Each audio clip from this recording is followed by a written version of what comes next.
Hey guys, this is Dr. Jean-Guy here, and today I would like to introduce you to a friend of mine, and his name is Scott. He's the owner of M-43 here in town. He's got 3 locations. Correct, yep.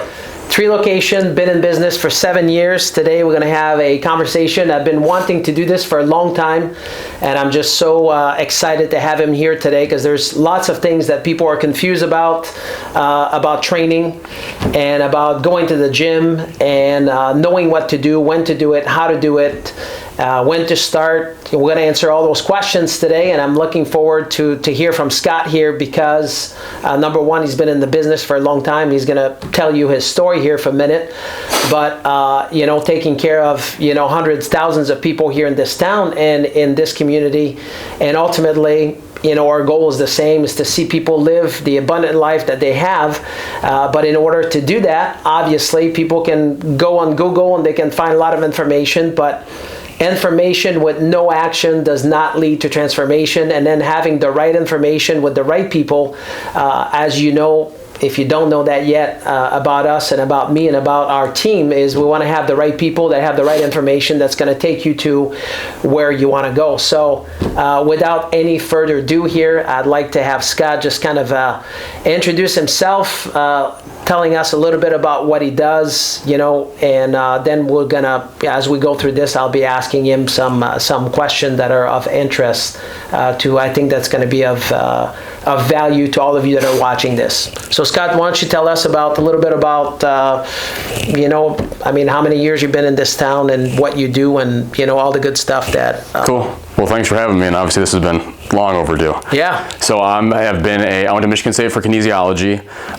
What kind of was the shift with me was I was really into athletics, and I saw my brother and his friends working out one day in the basement, and I was kind of making fun of them, and lo and behold, a few weeks later, I kind of went downstairs, did it myself, and over a couple different weeks or even months, I saw the transformation that I made as a human with confidence and with athletics. Obviously having a strong body and a body that moves well with athletics goes hand in hand. So I saw, just like with doing landscape or something, I saw the gratification that came from working on myself. So probably around in high school is when I knew that I wanted to have a career in the health industry. Originally at Michigan State was going for physical therapy, and then I ended up doing a internship at State of Fitness, and I know we both know Justin Grinnell pretty well. Yeah. I still owe everything to Justin, and the internship was great. I loved working with people. I saw the change where a lot of times people think it's small, but the change that you can make in people's lives is truly why we do what we do. And the more I got into it, the more addicted I got into it. I think I've always had an entrepreneurial mindset. I think it was about 16 years ago, I wrote down actually the name of my LLC and everything of what I wanted. And fast forward, I've been training now for just under 14 years, and my first location here in Lansing opened. We're in this April will come on 7 years, and since we've opened, I've opened up 2 more facilities, and it's been a great experience with getting trainers, young trainers, getting them in the groove, making them fall in love with the craft, and doing the best we can in the community. So you were just telling me just yesterday that you also mentor some young people that wants to go into that field as well, right? Yes.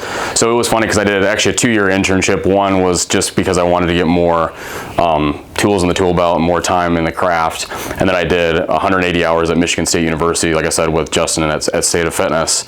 And then I came to a point that I then ran the internship program there for 2 years. And now it's wild to see on this end that I'm doing the internship. So the nice thing is I've been a trainer, I've been a business owner, so I can kind of give them the outlook of both, because I would say about 50% of people, they like the idea of opening up a gym, so I can kind of help on the business front with certain books to read, and then also on the floor with proper etiquette and information and education that it's crucial for becoming a good trainer.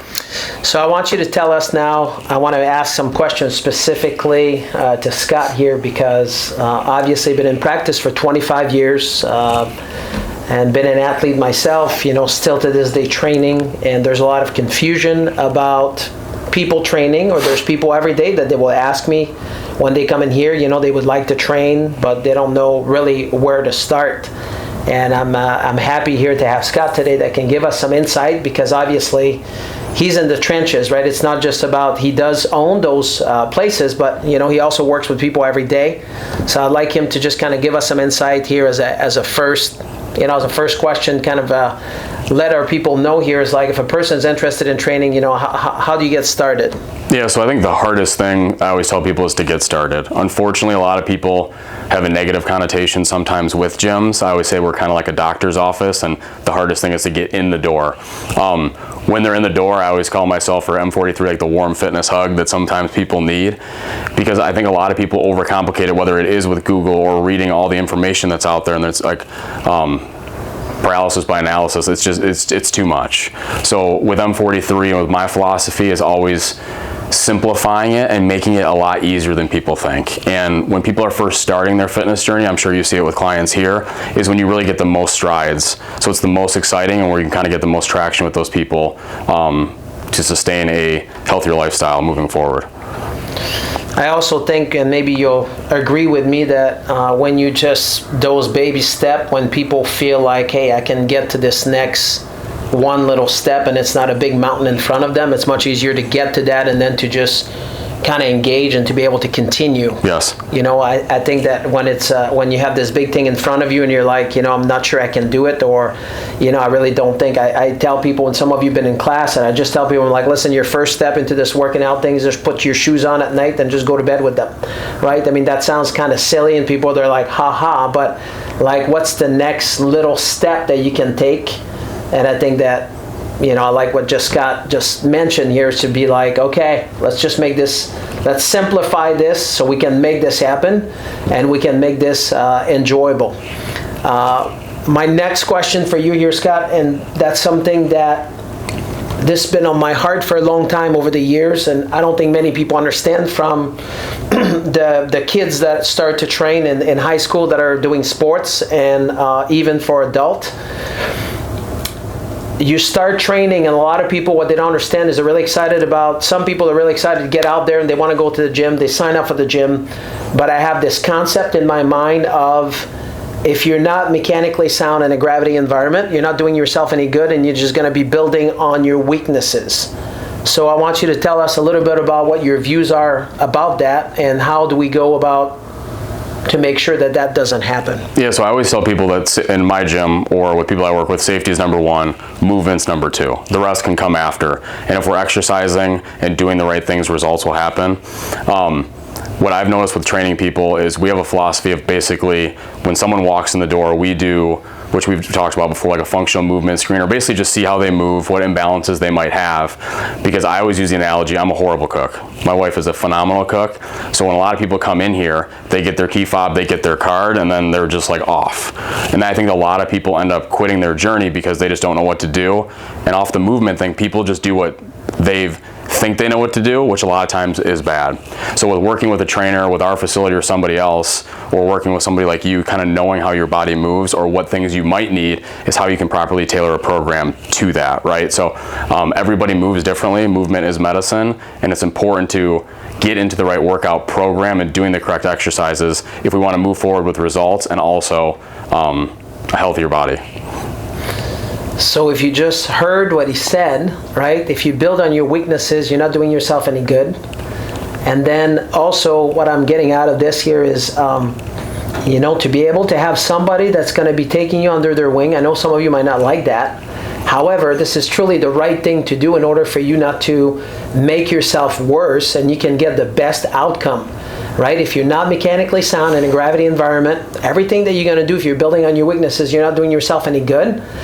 And that's the reason why I see value into what Scott is doing here in this town with those 3 locations, is to have a person, right, when you first start, that will evaluate you. So you'll be able to know the same thing as what we're doing here chiropractically, what we're doing here nutritionally, what we're doing here with every patient that comes in. We're going to find out where you're at.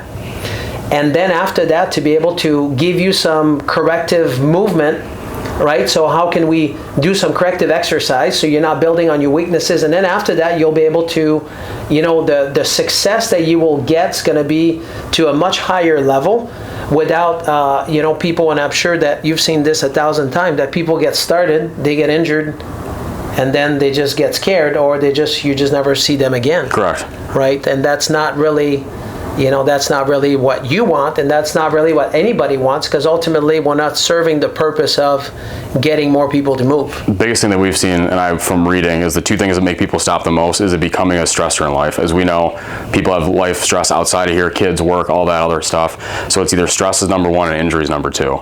So I'm the guy that always uses the car analogy, whether it's nutrition and not putting the proper fuel in your car. I think the average person has, I think it was like 7 cars throughout the lifetime, but we know we have one body. And I always say it's the same thing if you were driving down the road and the bolts on the tires weren't locked in or the tires were sideways, you're going to burn those out. So a lot of times with movement, if everything is not properly aligned, the car is not going to drive forward. So I think a lot of times simplifying it for the individual really realizes the gravity of what they need as far as moving correctly and being mechanically sound. Yeah, and I think that if you're like me, which you don't have to be like me, but there's many people that are like me out there. They want to get out there, they want to do it, and I want to do it. However, understanding that if you understand that the weaknesses that you've built over the years, and especially today, many of you probably have heard that sitting is worse than smoking. So I'm assuming here, Scott, and I could be wrong, that because people spend so much time sitting, that there's things that you see that when you evaluate people that needs to be corrected right out of the gate for them to make sure that they don't get, that they don't injure themselves. Yeah, so a big thing for us that I've always seen, because I've probably worked with clients north of 40 is the average person that I've worked with, which obviously has been at a desk job longer than somebody else. And it's always, as you know, it's neck and back issues. Someone might complain about headaches or their head's tucked forward, their back's in the wrong position. And then if they go and do a training program on their own, they might do something to exacerbate that issue, right? Kind of make the issue worse. Where if I can come in and just see somebody how they walk in and how they move initially, I properly program them to work on a lot of the posterior chain to kind of get in the right posture.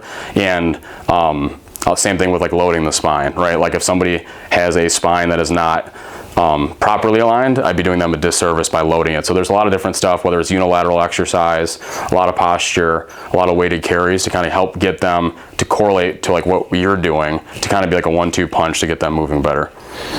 So Scott, I want you to tell me now, my next question that I have, which you mentioned about the trainers. So tell us a little bit about the process. If somebody's watching here today, which there's likely going to be thousands of them, and they're watching, what would be the process of let's say they start at the gym there, what would be the step-by-step that they would be taking through, right, for them to be the most successful? So a lot of what I like to do is I'm a big people person, so I like to really hear the story. And I think a lot of times sitting down with somebody in the office, whether I do a lot of them, Renika, one of our other trainers, does a lot of what I call our tours at first. A lot of it's just seeing where there might be issues, obviously different injuries and all that kind of stuff might come up, what their goals are. Obviously, there's a motivating factor of why they walked in the door. So I like to tie that to what I know that they need to make the proper journey. So the first thing is a tour. After the tour is complete, that's just in regular street clothes. After we do what I call an intro session. I have formed in my philosophy, kind of taking the functional movement screen and a workout together, because I think a lot of people kind of want that to dangle that carrot as far as working out. So I do a simple movement screen as well as a workout, right? My philosophy with this is a lot of people come, they might not be confident with how they look, they might have some insecurities, so I don't like them to come in right at first, me do a full movement screen, and then be like, hey, we need to lose weight and you don't move that well. So what I like to do is kind of mesh them together. We have fun with the workout. I get them laughing in the gym. I think that's a huge part of it, to make sure they're enjoying the process. If you're not enjoying, you're not going to come. So getting them in there, evaluating them, getting them a little sweat, comfortable under the wing, and then what I do is through that evaluation, then I do a program for somebody if somebody is using our app. So I program for them exercises, which are all videos of me doing everything in the gym, and I keep it simple. So when they come in, they feel confident doing it, and then we have trainers that are on the floor that can help with that as well. So I want you to tell me more. You and I talked about this a minute ago about the different options that you guys have at the gym of I think you mentioned about membership and app trainers. Tell me a little bit about how that works and how can people go about that. Yep, so we really have 3 different options. One is what I call just an all-access membership or access to the facilities, and that would be our Lansing and DeWitt location. We're open from 4 to 10 every single day, 365 days a year. You can come in, do your own programming. Obviously, you can ask questions if you want, but it's pretty much you're on your own for that one. Yep. It's about 30% of our membership base. Then the other 70% are our app-based clients. So the nice thing with that that is whether you have a specific goal, whether you want to get ready for a wedding, whether you just came back from knee surgery, whatever that is, we can program for you. Now, why I like that philosophy better and why I started it is there's nothing wrong with group-based fitness, right? But a lot of times as a trainer, if I have 12 people that I have to watch with 12 different issues and 12 different goals, it becomes overwhelming, right? So I'm a huge modification guy. I think that where maybe somebody could be doing some kind of light jumping or plyometric work, somebody shouldn't be, right? So the program is tailored to exactly what they need. And I have a philosophy where I start the program out fairly easily, right? Because I want them to feel like every single time they come in the door, they're winning. When they're winning, they get more traction. When traction happens, results happen, and then hopefully it's a lifetime from there. And then the third and the final thing is I have 11 trainers besides between the 3 facilities. There's some people that will still to this day say, I'm not gonna walk in your gym unless I'm with a trainer. Obviously financially a little bit more expensive, but the nice thing with the trainer is you have a little more intimacy with that trainer. They can really keep you accountable. You know that you have an appointment that you have to show up to. And then a lot of my clients have become friends. So I'll text them some motivational stuff or throughout the weekend and whatnot to make sure they're on track, because I always I joke that I'm a body architect, right? So like if I'm making a painting and you keep destroying the painting, then what am I doing this for, right? So like I'm trying to make you into a better person, feeling better, moving better, being more confident, and this has to obviously align with one another in order to have a good relationship. I was thinking of 2 things here when you were giving me, when you give us the breakdown there. Number 1 is this idea of having fun. Yes. I talked to my daughter, Jacqueline, last night. She's just finishing up college right now.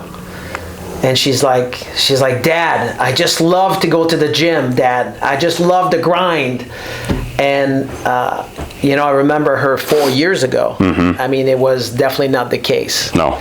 And she met the trainer there at the gym there at their school, and he really has taken her through this process over the years that she has this love to just go train. And then she would say to me specifically, and you guys need to listen to this here, right? I mean, the benefit of physical training on how it makes a person feel upstairs, right? Which is pretty amazing. Back in the 80s, there's a Nobel Prize winner that found out that 90% of brain nutrition has to do with proper function of your joints.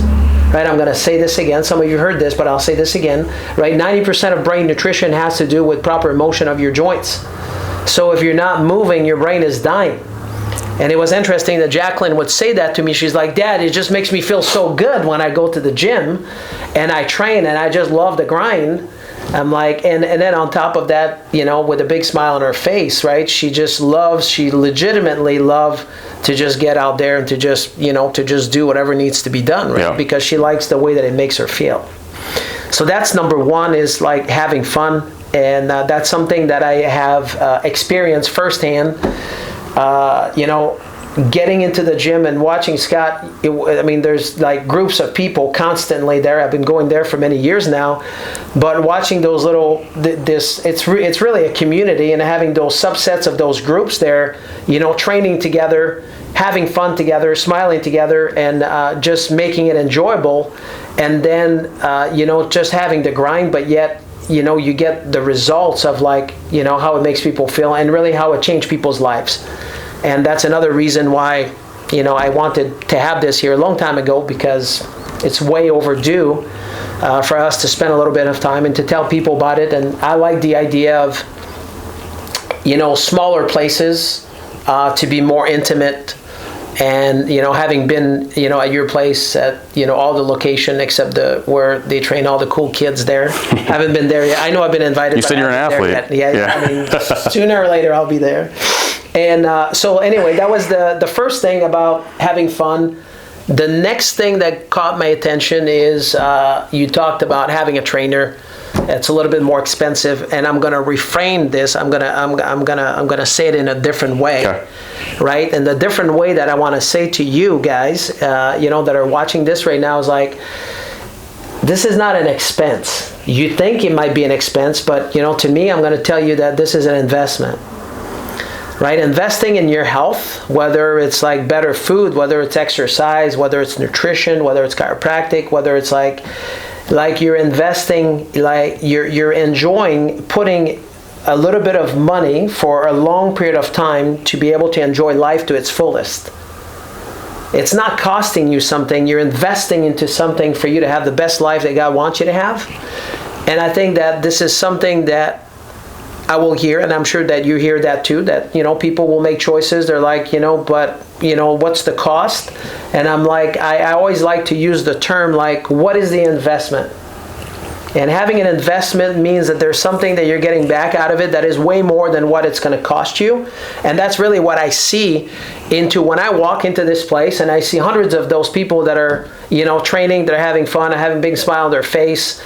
And then also to have this community and having this, this buddy system, which, I've seen this many times with all those subgroup there showing up for training and, going at it.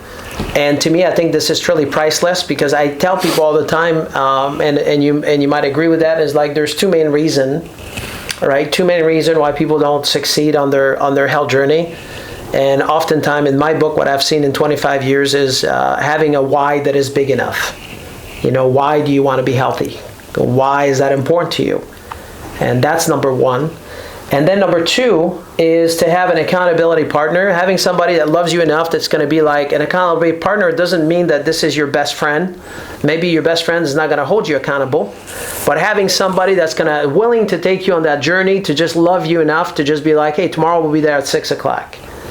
What are the chances you'll wake up tomorrow morning at 6 o'clock and you're like, I don't really want to go, but if somebody is waiting for me, whether it's the trainer, whether Scott says, hey, I'm going to be there too tomorrow morning, right? What are the chances that you're not going to show?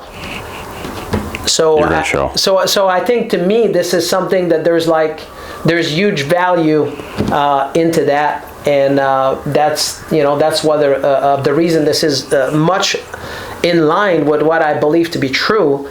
And again, that's one of the reasons why I wanted Scott to be here with us today.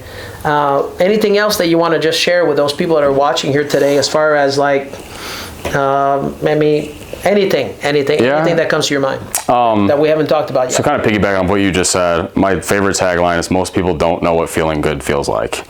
I've gone through different seasons in my life where I thought I was doing good, obviously with nutrition or making better habits, and it's okay to be scared to start the fitness journey. 67% of our members had never stepped foot in another gym before in their life, and I think that that's a really cool thing, and it's a lot of weight on my shoulders, because it's my job to be that first line of defense to potentially help that person change their life, right? I'm not the one changing it. I'm guiding them. They're the ones that are actually, making the journey themselves.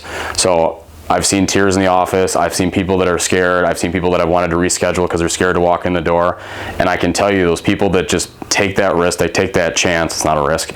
Take the chance, want to come in, better themselves. It's really cool because, I get messages from people that are, when they start, they're obviously timid. We have that first workout, they have fun. They'll message me and say, I didn't really realize that fitness could be something that I enjoy. So then I like to change the trajectory of, this is a place that I'm scared to go to this is the shining point, or this is where I look forward to going to every day. And the nice thing is, once you start feeling better, your sleep's better, your mood's better, your relationship's better, your digestion's better, you feel better, your immune system's better. I mean, everything from strength training is a positive thing. So when people see it, they make it their most important thing of their day. They love it. Like I said that before, they get traction, and then they make it a lifestyle moving forward.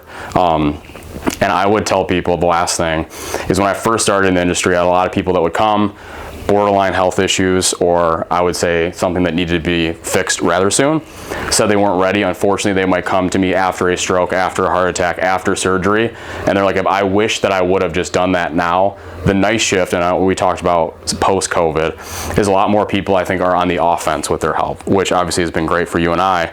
But the nice thing with it is, people are like, I know that my family has a history of heart attacks. I want to start this now at age 20, not at age 40, where I could have prevented it this whole time. So I think a lot of it is getting into it, being proactive, and really just becoming your best self.